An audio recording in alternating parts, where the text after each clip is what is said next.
Good morning, dear student. I am Bola Shankar Singh, your Hindi teacher. Now, I will teach you Hindi grammar lesson 2, वर्ण विचार और उच्चारण। सुप्रभातम, मैं बोला शंकर सिंह, आपका हिंदी अध्यापक। मैं आज आपको हिंदी नानक मिलेनियम व्याकरण कक्षा 7 क्या कक्षा 7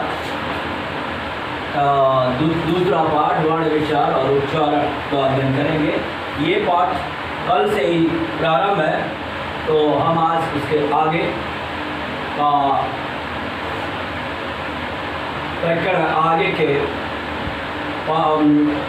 जो कुछ शब्द हैं और आगे के जो वर्ण या शब्द विन्यास है उनका हम अध्ययन करेंगे। तो हम सबसे पहले हम वर्ण विचार और उच्चारण पाठ पर ध्यान देते हैं। वर्ण क्या है? भाषा की सबसे छोटी इकाई को हम वर्ण कहते हैं, जिसके और टुकड़े न किए जा सके। आपको मैं रिवाइज कर देना चाहता हूँ। तो भाषा की सबसे छोटी इकाई वर्ण कहलाती है, जिसको और टुकड़े न किए जा सके। तो वर्ण के अंतर्गत मुख्य रूप से स्वर और व्यंजन आते हैं। जैसा आप जानते होंगे कि स्वरों का उच्चारण स्वतः होता है, उनके उच्चारण के लिए अन्य वर्णों की सहायता नहीं ली जा सकती और नहीं दी जाती। ये स्वर होते हैं, हिंदी में 11 स्वर होते हैं और संस्कृत में 13 स्वर होते हैं।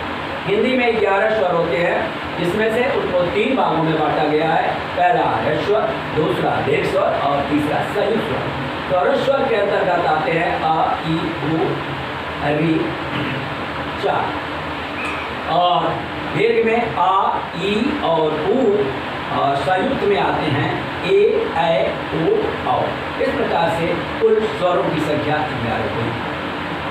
तो स्वर के साथ ही हम स्वरों के भेद के बारे में भी वर्णन कर लेते हैं। तो स्वरों के 3 मुख्य रूप से भेद होते हैं: ह्रस्वर, दीर्घ स्वर और दीर्घ।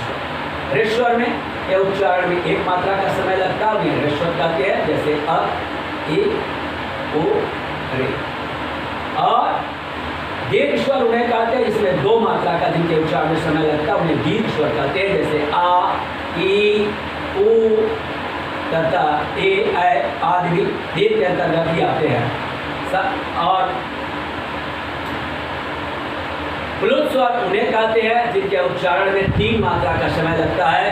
किसी को दूर से अगर पुकारना हुआ हे राम, तो ऐसे, और ओम 3 मात्रा का समय लगता है इसमें। तो ऐसे स्वर को प्लुत कहते हैं। तो ओम जैसा हम नहीं करके इसकी कह सकते हैं ओम। तो ये जो होता है प्लुत का चिन्ह होता है ओम। ओम में ये बीच में है, ये इसकी तरह हुआ प्लुत का चिन्ह होता है। तो इसका अर्थ होता है कि यहाँ पर काफी 3 मात्रा का समय देना है ओ के बाद। इसकी आवाज समय का निर्धारण हम लोग की आवाज से करते हैं। तो ये पहला क्या है, दूसरा स्वर क्या है, दीर्घ, और तीसरा है तो स्वर का विचार किए। इसके बाद हम चलते हैं वर्ण विचार में। हम अब व्यंजन किए। व्यंजन जिनका उच्चारण स्वतः नहीं होता, इनके उच्चारण में स्वरों की सहायता ली जाती है।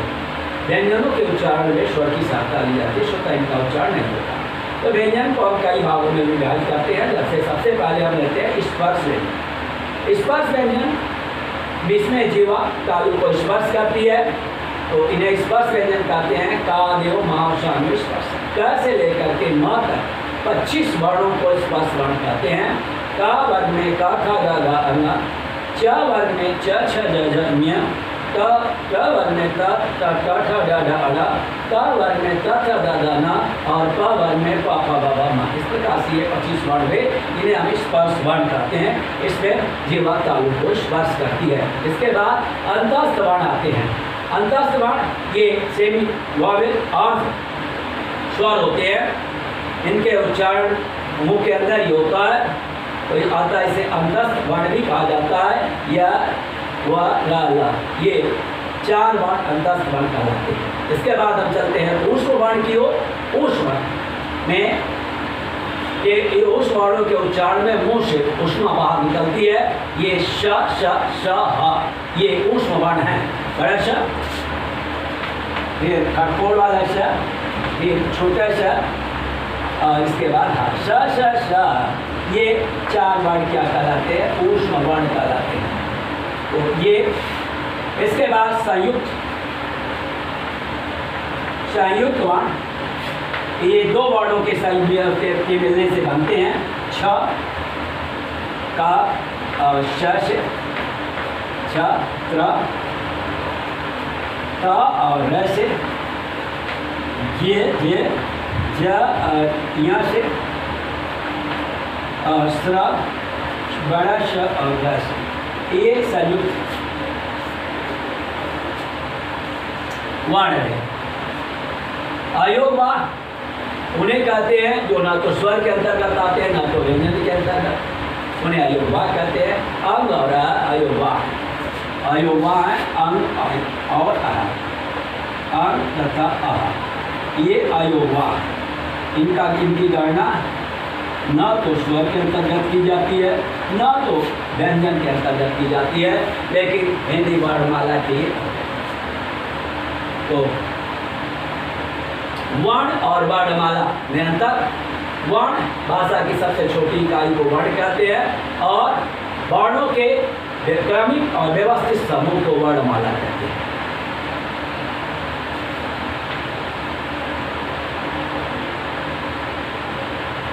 कुछ द्वित व्यंजन भी हैं, जैसे श, च, कच्च, क, पक्का, आधा क, त, पत्ता, ड, लड्डू, द, गद्दी, ट, पट्टी। इस प्रकार से आप इसे देख सकते हैं। तो द्वित व्यंजन।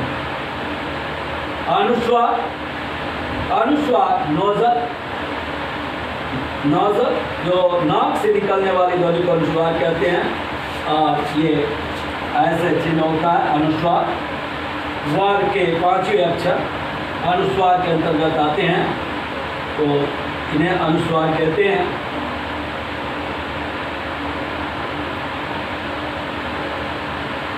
अनुनासिक, ये चंद्राकार बिंदी होती है, इसके ऊपर में अनुनासिक कहते हैं। कुल मिला करके हिंदी के वर्णमाला में 52 वर्ण होते हैं।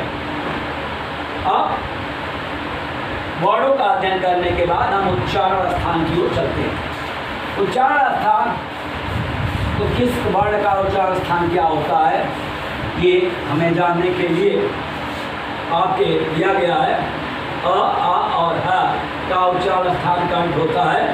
तो पहला संस्कृत में कहा गया है अपो विसर्जनीया नाम कंठ। ये याद करने में आसान होगा। अ, क और ह तथा विसर्ग का उच्चारण स्थान कंठ होता है। अपोह विसर्जनीया नाम कंठ। आके किताब में दिया गया है कि अ, आ, क, वर्ण और ह का उच्चारण स्थान कंठ होता है। वर्ण की ध्वनि का नाम कंठ है। दूसरा है ईचू यशा नाम तालु। दूसरा है ईचू यशा नाम तालु। ये तो ई, च, व, या, श का उच्चारण स्थान तालु होता है। इसे आपके पुस्तक में दिया गया है। तो ई, च, व, या और श का उच्चारण स्थान तालु होता है। ये सूत्र के द्वारा संस्कृत में व्यक्त है। ईचू यशा नाम तालु। ई, च, ई और उसका सवर्ण ई, बड़ा ई, च, वर्ण, या और स का उच्चारण स्थान तालु होता है। इसे आप याद कर सकते हैं, ईचू यशा नाम तालु। अब चलते हैं री, ट, व, ग, र और स का मूर्धा होता है। रीटू रसा नाम, री टू रसा नाम, रसा नाम मूर्धा।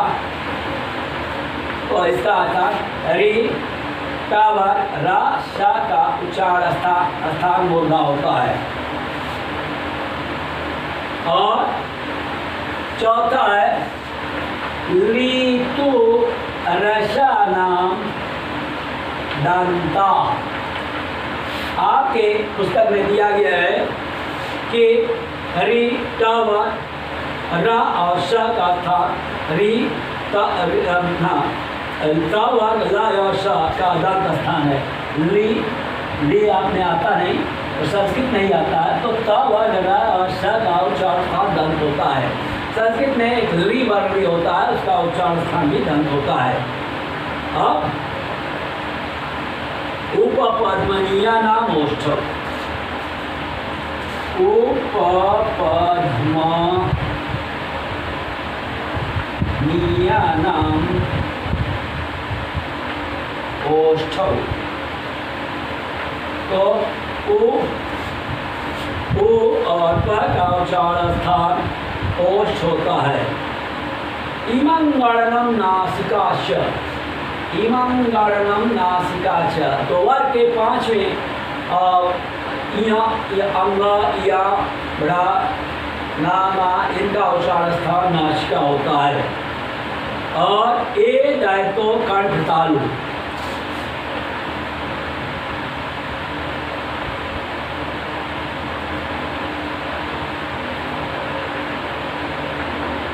इमंगणनम नासिकाच। या अंगा अंग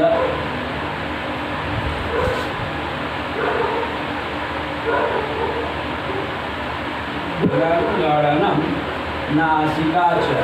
तो इमंगणनम नासिकाच, न्या अंगड़ न और न का उच्चारण स्थान नासिका होता है। और ए दायतो कंठ तालु, ओ दायतो कंठोत्तम। ए दायतो कंठ तालु, ओ दायतो कंठोष्ठम। तो ए और ऐ का उच्चारण स्थान कंठ तालु, और ओ और औ का स्थान कंठ ओष्ठ होता है। और वकारस्य दंतोष्ठम, वकारस्य दंत ओष्ठम।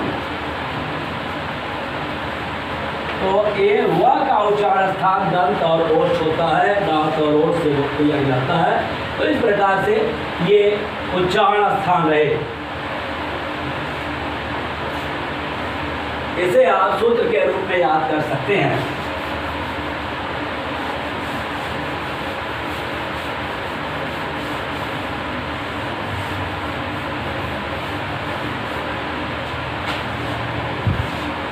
अब चलते हैं उच्चारण संबंधी अशुद्धियां।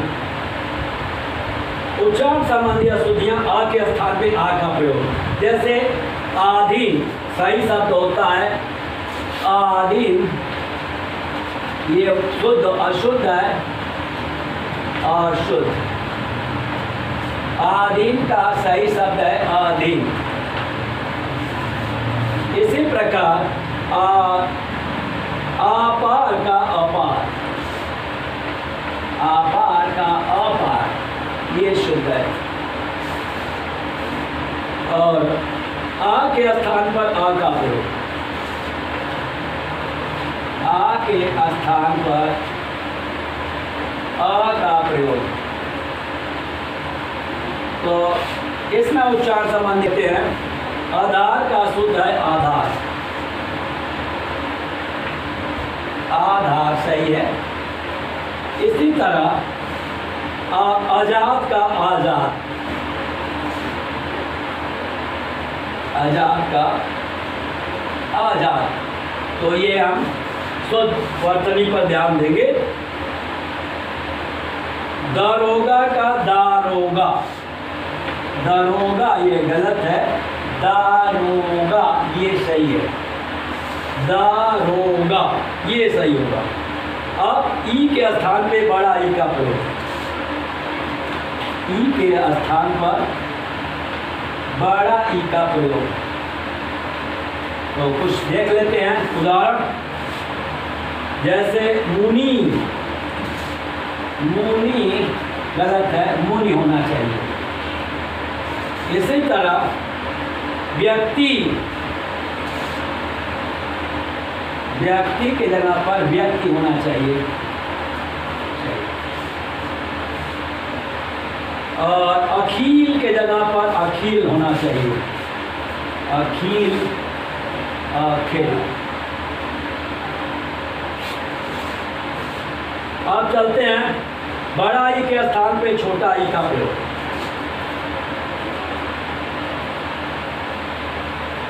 छोटा ई का प्रयोग, बड़ा ई के स्थान पर छोटा ई का प्रयोग। अब दीपावली, दीपावली यहाँ होना चाहिए दीपावली, ये बड़ा ही होना चाहिए, छोटा ही की जगह पर बड़ा ही होना चाहिए। निरोग, ध्यान दीजिएगा, नि उपसर्ग ऐसा होता है लेकिन होना चाहिए बड़ा ही, निरोग। बीमारी, तो इसका बीमारी का सही रूप, शुद्ध रूप है बड़ा ही होना चाहिए, बीमारी। आशीर्वाद,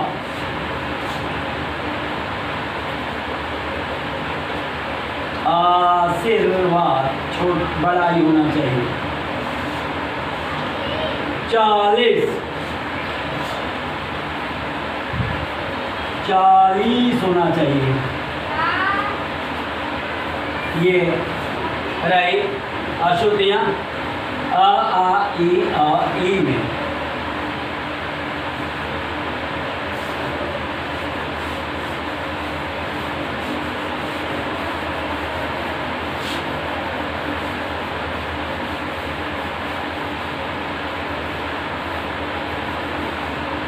अब आगे अशुद्धियों को हम देखते हैं। ऊ के स्थान पर ऊ, सामान्य अशुद्धियाँ। 5वां स्थान पर बड़ा ऊ, या शुद्ध या अशुद्ध और या शुद्ध शब्द रहेंगे, अशुद्ध और शुद्ध शब्द। लेते हैं पहला शब्द वस्तु, बड़ा हुआ ये गलत है, होना चाहिए वस्तु। इसी तरह गुरु, गुरु की जगह पर गुरु होना चाहिए, गुरु की जगह पर गुरु। और प्रभु की जगह पर प्रभु, प्रभु। और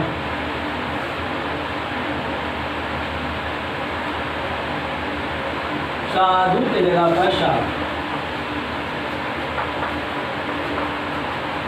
तो ये रहे ऊ के जगह पर बड़ा हो संबंधी दोष। अब हम छठे दोष की ओर चलते हैं। ये स्वर संबंधी ज्यादातर दोष है। तो ए के स्थान पर आई का प्रयोग,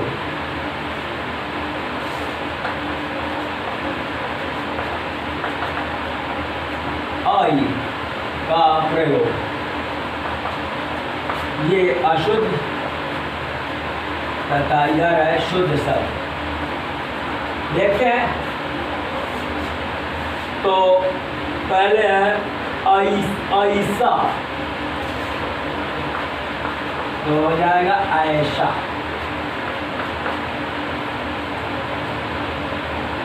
ऐसा। दूसरा है जैसा, जैसा। इसके बाद है पैसा, ऐसा। और ऐनक, ऐनक, ऐनक, ऐनक। तो औ के स्थान पर औ का प्रयोग, औ के स्थान पर औ का प्रयोग। औ के स्थान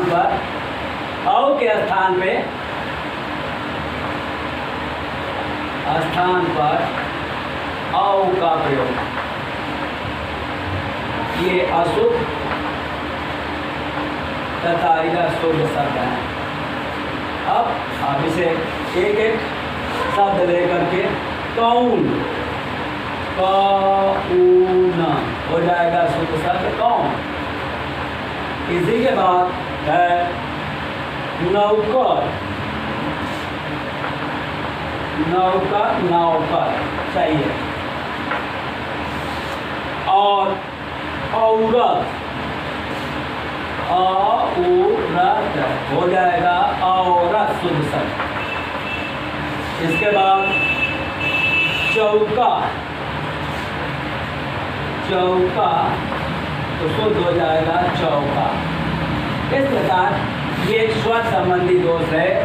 और आज का पाठ यहीं पे शेष अगले पीरियड में।